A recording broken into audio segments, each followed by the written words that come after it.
주님 감사합니다. 우리 인생의 생명의 주인이 되어주셔서 감사합니다.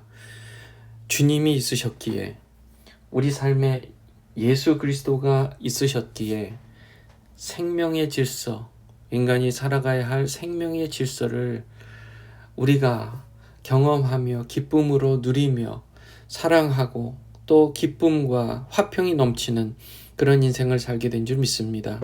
하나님의 말씀을 통해 하나님, 또 오늘 이 아침에도 우리가 예배의 회복이 일어나고 삶의 질서의 회복이 일어나는 복된 날 되게 해 주시옵소서. 예수님의 이름으로 기도합니다. 아멘. 자, 오늘 말씀은요, 느헤미야 11장 22절에서 36절까지의 말씀입니다. 함께 은혜를 나누겠습니다. 자, 우리 이제 바다에 가면 이런 배가 있습니다. 여기 배가 있어요. 이런 배들이 많이 떠다니죠. 예, 배가 있어요. 그리고 이제 이게 바다입니다. 바다. 예, 바닷물. 예, 바닷물 속에 이제 물고기도 이렇게 있을 것이고, 이 배 아래쪽에 보면, 배 아래쪽에 이 속에 여기 이렇게 빗금을 쳐놓는 요 속에 물을 채우는 장소가 있습니다. 물을 채워요. 예, 바닷물을 이 안에 채웁니다. 채우면 아래쪽이 무거워지잖아요. 그러면 위에 아무리 짐들을 많이 실어도 넘어지지 않는 거예요. 무게중심이 밑에 있으니까. 그래서 짐을 많이 실을 때는 이 평형수를 가득가득 채웁니다. 많이 채워요. 그래서 밑에를 무겁게 만듭니다. 그래서 이제 약간 배는 이렇게 더 깊이 가라앉을 수는 있어도 적어도 옆으로 넘어지진 못하죠. 대신 속도가 느려지는 거죠. 너무 빨리 달리면 안 됩니다. 위험하니까, 옆으로 넘어지기 쉬우니까 속도를 내지 않고 천천히 움직이게 됩니다. 그러다가 이제 짐을 다 내렸어요. 이렇게 짐을 내립니다. 그러면 어떻게 돼요? 이 평형수도 바깥으로 뺍니다. 평형수 바깥으로 빼서 이 수위가 이제 이렇게 낮아지는 거죠. 이렇게 낮아지면 그만큼 속도를 더 빨리 낼 수 있는 것입니다. 더 빨리 낼 수 있는 거예요. 자, 이런 원리로 이 배에다가 이렇게 평형수를 채워요. 예전에 이제 세월호 사건 아실 거예요. 이제 세월호 사건 때 배가 물에 가라앉기 전에 넘어졌어요. 먼저 넘어진 겁니다. 기울어진 겁니다. 그래서 앞쪽에서 보면 이렇게 바닷물이 있으면 배가 원래 이렇게 돼 있잖아요. 이렇게 돼서 이렇게 돼 있는데 앞쪽에서 보는 거예요. 지금 요거 앞쪽에서 보는 겁니다. 앞쪽에서. 그랬는데 이 평형수를 밑에 채우잖아요. 평형수를 아무리 가득 채웠어도 위에 짐을 너무 많이 실은 거예요. 그러다 보니까 배가 이렇게 기울어져 버린 겁니다. 배가 이렇게 기울어져 버린 거예요. 예, 배가 이렇게 기울어져 버린 겁니다. 이렇게 기울어진 거예요. 자, 그렇기 때문에 배가 안전하게 넘어지지 않고 잘 다닐 수 있으려면 평형수의 양이 굉장히 적절하게 잘 채워지고 빠지고 할 필요가 있어요. 그리고 짐을 평형수에 비해서 짐 실는 양이 정해져 있습니다. 넘어지지 않게 할 수 있는.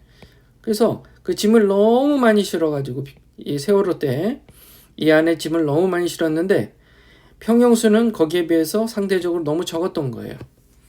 그러니까 조금만 왼쪽이나 오른쪽으로 꺾어도 이렇게 넘어졌다가, 보통 이렇게 살짝이라도 위험해질 때 넘어졌다가도 다시 복원이 됩니다. 그런데 세월호는 복원이 안 되고 넘어져서 물이 차버린 겁니다. 그러니까 침몰하게 된 거예요. 우리 인생으로 한번 생각해 봤으면 좋겠습니다. 우리 삶의 개인적인 삶에 있어서 우리의 평형수는 뭐냐? 우리가 넘어지지 않게 하는 평형수는 뭐냐? 했을 때 그것은 예배입니다. 예배예요. 우리가 넘어지지 않게 하는, 우리가 실족하지 않게 하는 그 힘, 그것은 예배입니다. 예배예요. 그래서 우리의 예배가 항상 회복되지 않으면, 우리가 어쩔 때 너무 바빠서 하나님께 기도도 하지 않고 하나님 말씀도 보지 않고 그렇게 하나님을 잊은 채로 살다 보면 이 평형수, 마치 배에 평형수가 줄어드는 거나 마찬가지예요. 그래서 어느 순간 넘어져 버리는 거예요. 인생이, 삶이 넘어져 버리는 거예요. 우리가 항상 하나님 앞에 온전히 예배를 회복해야 돼요. 항상 다시 살짝 넘어졌다가도 복원이 돼야 돼요. 그러려면 뭘 해야 되냐? 반드시 예배자의 삶을 매일 매순간 살아내야 됩니다. 예배자의 삶. 그래서 예배의 회복이 매번 일어나야 돼요. 내가 또 몇 시간 동안 하나님 믿고 살았네. 하나님, 나의 주인 되신 주님, 제가 주님께 온전히 제 삶을 산제사로 드립니다. 거기서부터 다시 시작하는 거예요. 하나님, 제가 다시금 하나님을 저의 주인으로 섬깁니다. 다시 예배자의 삶으로 다시 돌아옵니다. 그렇게 해서 예배 회복이 수시로 일어나야 돼요. 예배 회복이 일어나면 모든 게 바로 섭니다. 바로 서요. 그게 바로 질서의 회복이다 라는 얘기입니다. 바로 서야 됩니다. 우리의 삶은 바로 서지 않으면 넘어진다는 뜻입니다. 넘어져서 힘들고 넘어질 때도 있지만 예배가 회복되면 다시 일어섭니다. 다시 일어서는 거예요. 그래서 다시 일어섰을 때 내가 왜 다시 일어섰을까 했을 때 이유는 한 가지예요. 내가 뭘 잘해서가 아니라 다시금 내 안에 질서가 회복된 겁니다. 하나님을 다시 나의 창조자로, 여호와 하나님으로 다시 내 마음 가운데 섬기기 시작한 거예요. 다시요. 그 예배의 회복이 내 삶을 다시 일으켜 세우는 겁니다. 질서가 회복되는 거예요. 그게 살 길입니다. 우리가 그게 살 길이라는 거예요. 오늘 느헤미야, 병신도 느헤미야 이야기가 그겁니다. 그동안 여러분 느헤미야 이야기 우리가 1장부터 계속 보고 있습니다. 이제 11장까지 왔는데 느헤미야는 그가 가장 먼저 성벽을 재건하고 나서 정말 가장 먼저 하고 싶었던 것, 그것은 예배 회복이었어요. 백성들이 하나님 앞에 온전히 예배자로 다시 서기를 바랬습니다. 그것을 하는 데 있어서 가장 먼저 한 것은 예배자를 세우는데, 예배를 인도해갈 예배 감독자, 예배 담당자를 세우는 거였어요. 비용이 들어갔습니다. 23절에 보면 노래하는 자들에게 날마다 일정한 몫을 주어야 하기 때문이었더라. 일정한 몫이라는 것은 스타이펜드, 사례비였습니다. 우리 교회가요, 예배를 유지하기 위해서 비용이 들어갑니다. 비용이 들어가요. 여러 가지 비용이 들어가요. 그 비용이 들어가는 여러 가지 것들이 우리 교회의 가장 중요한 예산으로 지금 자리 잡고 있는 거예요. 가장 중요한 포션, 비중을 자리 잡고 있는 겁니다. 왜요? 우리는 알아요. 가장 중요한 게 예배라는 것을 알기 때문에요. 가장 중요한 게 예배라는 것을 알기 때문에, 그리고 그 예배를 위해서 우리 모두가 한 마음이 돼서, 특히 주일 예배 우리가 한 마음이 돼서 섬기잖아요. 12시 반에 와서 함께 모여서 그 의자들을 다 나르고 그 예배에 필요한 물건들을 창고에서 다 가지고 나와서 셋업을 다 하고, 그런 일들을 우리가 한 마음으로 일사불란하게 와서 1시간 전부터, 지금 만약에 우리가 허락된다면 그 전에 2시간 전이라도 3시간 전이라도 와서 준비하면 더 좋겠지만 우리에게 허락된 시간이 그거밖에 안 되기 때문에 1시간 전에 딱 와서 우리가 이제 준비하는 겁니다. 필요 없는 물건들 다 창고에 다시 집어넣고 또 우리에게 필요한 우리가 예배하는 데 필요한 물건들 다 셋업하고 음향시설 또 의자들 그리고 교재 펠로십에 필요한 그런 의자 탁자들 다 놓고 또 음식 준비 미리 다 해놓고 그런 모든 것들 그리고 특별히 우리 찬양팀 여러분들 찬양팀을 위해서 기도 많이 해주셔야 됩니다. 정말 수고를 많이 하고들 계세요. 찬양 우리가 매주 주일말마다 찬양하잖아요. 찬양곡 선정하는 것도 정말 심혈을 기울이고 그렇게 하고 있습니다. 기도 많이 해주셔야 돼요. 하나님 기뻐하시는 예배, 하나님 원하시는 예배 그런 노래가 될 수 있도록 기도 많이 해주셔야 돼요.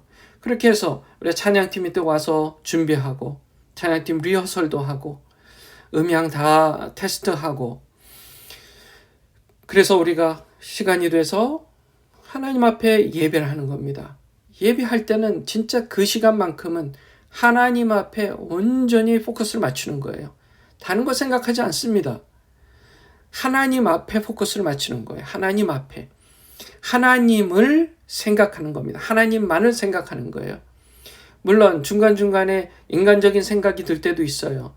또 어떤 방해가 되는 주의 집중을 떨어뜨리게 만드는 것들이 분명히 있을 수 있습니다. 그러나 다시 하나님 앞으로 내 마음을 집중하는 거예요. 집중해서 찬양합니다. 온 마음을 다해, 온 몸을 다해 하나님 앞 찬양하는 거예요. 감동이 되면 손을 들고 찬양하는 거예요. 박수치며 찬양하는 겁니다. 또 일어서서 찬양하는 거예요. 뭐 뻘쭘해서요? 다른 사람이 뭐 쳐다보는 게 불편해서요? 다른 사람이 어떻게 생각할지 몰라서요? 아직 하나님 앞에 하나님을 집중하지 못하고 있는 겁니다. 우리가 주일날 예배가 회복되지 않으면 주일 예배가 회복되지 않으면 평상시 예배 회복도 어려운 거예요. 왜냐하면 주일 예배만큼 하나님 앞에 집중할 수 있도록 해주는 가장 집중하기 쉬운 예배도 없어요. 다 갖춰져 있잖아요. 최대한 가장 갖춰져 있는 게 주일 예배란 말이에요. 평상시에 혼자 있을 때만큼 예배하기가 또 어려운 것도 없습니다. 방해도 없지만 동시에 하나님께 집중하지 않고 다른 생각하기도 쉬운 그런 시간이란 말이에요. 오히려 혼자 있을 때. 그러니까 주일 예배에 승리해야 돼요. 기본적으로 그렇습니다. 핵심 중에 핵심입니다. 그래서 다 같이 모였을 때 주일 예배에 승리하면 또 한 주간 동안 개인 예배에 또 승리할 수 있다는 사실. 여러분 잊지 마시고 예배 회복을 이루심으로 질서, 삶의 모든 질서가 회복되시는 저와 여러분들 되시기 바랍니다. 예배가 회복되면 모든 일에 질서가 잡힙니다. 모든 일에요. 오늘 느헤미야 오늘 본문 말씀에 보면 이렇게 예배를 담당하는 사람들, 감독하는 사람들이 정해졌고 또 백성에 관한 모든 일을 다스리는 사람들이 정해졌고 그리고 각각 주거지들이 마을마다 정해졌고 누가 어디에 살고 하는 얘기가 이제 36절까지 계속 나오는 것입니다. 중요한 것은 이거예요. 예배가 회복되면 그게 1번입니다. 느헤미야는 거기에 집중했어요. 그게 먼저라고 생각했습니다. 예배가 회복되는 게 먼저라고 생각했어요. 그리고 그 예배 회복 중에 핵심은 하나님을 나의 주인으로 섬기는 것입니다. 예배 핵심이 뭐라고요? 하나님을 주인으로 섬기는 거예요. 나를 창조하신 하나님으로 섬기는 겁니다. 그분은 나의 인생을 산제사로 드릴 때 그 산제사로 된 나를 받으시기에 합당하신 분입니다.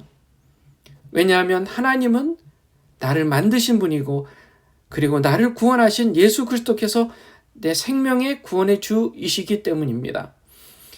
그분이 나를 살리시고 나를 사랑하시고 그분이 나를 창조하시고 그냥 버리지 아니하시고 나를 머리카락 숫자까지도 지금 세고 계시는 하나님이시기에 우리는 전적으로 하나님 앞에 우리 자신을 산 제물로 드려야 될 줄 믿습니다.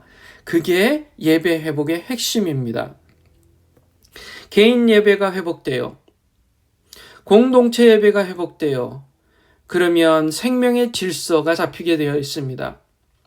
여러분 삶에 혹시 지금 뭐가 뒤죽박죽 된 것 같아, 마음이 잘 정리가 되지 않아, 그랬을 때 다시 하나님께서 과연 나는 하나님께서 나를 주인으로 다스리고 계시나를 점검해 보시면 되는 겁니다. 뭔가 질서가 안 잡히고 엉망인 것 같고 헛갈리고 내가 잘 살고 있나 뭔가 정리가 되지 않는다면 예배 회복, 즉 하나님을 주인으로 섬기는 마음으로 다시 회복돼야 되는 줄 믿습니다. 그랬을 때 생명의 질서를 유지하고 하나님께 드리는 그 예배 회복이 일어나 생명의 질서가 유지되면 우리의 삶에는 성령의 열매들이 맺기 시작하는 거예요. 서로 사랑하고 기쁘고 화평을 이루어가고 한마디로 행복감을 느끼는 겁니다. 하나님 안에서 만족감을 누리는 거예요. 저와 여러분이 예배를 회복함으로 삶의 생명의 질서가 회복되므로 행복하시길 주님의 이름으로 축원합니다. 하나님을 주인으로 섬김으로 행복하시길 주님의 이름으로 축원합니다. 기도하겠습니다. 거룩하신 하나님 감사합니다. 우리 삶의 주인이 되어주셔서 감사합니다. 때로는 나도 모르게 하나님을 잊고 마치 내가 이 세상의 삶의 주인인 것처럼 그렇게 행세하는 예배에 실패하는 경우들이 있는 줄 압니다. 우리가 다시 똑바로 설 수 있도록 예배가 회복될 수 있도록 우리의 마음을 붙들어 주시옵소서. 다시금 하나님을 주인으로 섬기는 마음으로 회복되게 하여 주시옵소서. 그래서 우리의 삶의 전반에 생명의 질서가 바로잡히고 그래서 성령의 9가지 열매를 맺는 행복한 인생들이 되게 해 주시옵소서. 예수님의 이름으로 기도합니다. 아멘.